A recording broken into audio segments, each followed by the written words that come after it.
বরাকের share বাজার কেলেঙ্কারি শাকির গ্রুপের বিরুদ্ধে করিমগঞ্জ পুলিশ নিজস্বভাবে মামলা করছে আর এটা নিয়ে ধারাবাহিকভাবে খবর সম্প্রচারণ করে যাচ্ছে বরাকবাণী দৈনিক।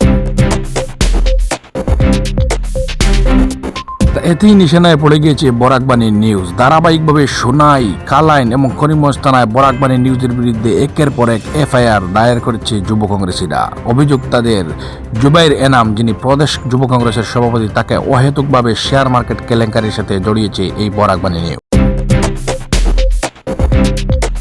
এবারে স্পষ্টীকরণ সামনে এলো প্রদেশ যুব কংগ্রেস সভাপতি জুবাইর এনামের। কি বললেন তিনি নিজের উপর আনা অভিযোগের উপর, শুনে নিন।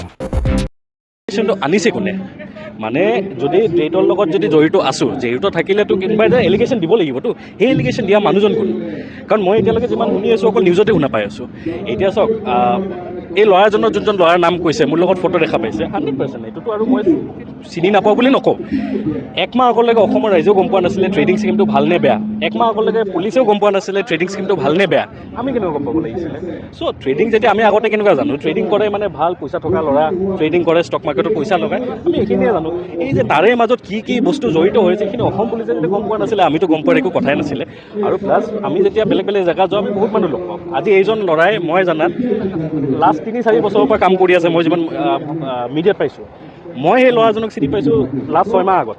6 মাহ আগত পৰা চিনি পাইছোঁ যদি মই এই ট্ৰেডিঙৰ লগত কেনেকৈ জড়িত থাকিম। তাৰ পাছতো মই কৈছোঁ যে মইতো আৰু পলাই যোৱা নাই, মইতো আছোঁ, মইতো এণ্টিচিপেটো এপ্লাই কৰা নাই। মোক যদি অসম আৰক্ষীয়ে মোক মাতক, মই যাম আৰু যিমান কপাৰেট কৰিব লাগে মই কপাৰেট কৰিম। মোৰ বেংক একাউণ্ট দিব লাগে কওক, মোৰ ফোন ৰেকৰ্ড দিব লাগে কওক, চব কৰিবলৈ ৰেডি আছোঁ। মইতো পলোৱা নাই। নাই নাই নাই 100% নাই। এতিয়া চিনি পোৱাটো যদি ভুল হয় তেতিয়াহ'লে সেই ভুলটোতো মই কৰিছোঁ। কাৰণ আমি য'ত যাওঁ বহুত মানুহ লগ পাওঁ, এতিয়া কোনে কি কৰিছেতো আমিতো গম পোৱাৰ কথা নহয়। আৰু এইটো 6 মাহ আগৰ কথা। 6 মাহ আগত যেতিয়া এই ল'ৰাজনক লগ পাইছোঁ, আৰু সঁচা কথা এই ল'ৰাজনে দামী গাড়ী এখন লৈ আহিছে। আমাৰ ইমান দামী গাড়ী উঠাৰ মানে বা কিনাৰ আমাৰ অকাত নাই। যেতিয়া ইমান দামী গাড়ী এখন যেতিয়া উঠি পাব আমাৰো ভাল লাগে। এতিয়া তাৰ এই ল'ৰাজনে কি কৰে এইটোতো আমাৰ জানাটো পচিবলে নহয়। 100% উঠিছোঁ, ইমান ধুনীয়া গাড়ী দেখা পাইছোঁ, ভাল লাগিছে, আমিও উঠিছোঁ। কিন্তু 6 মাহ আগলৈকে যেতিয়া এই ট্ৰেডিঙৰ কথা কোনো অসমৰ মানুহে গম নাপায়, পুলিচে গম নাপায়, মই কেনেকৈ গম পাব লাগিছিলে? এদিন লগ পাই গম পোৱাটো পচিবল নহয় কাকো।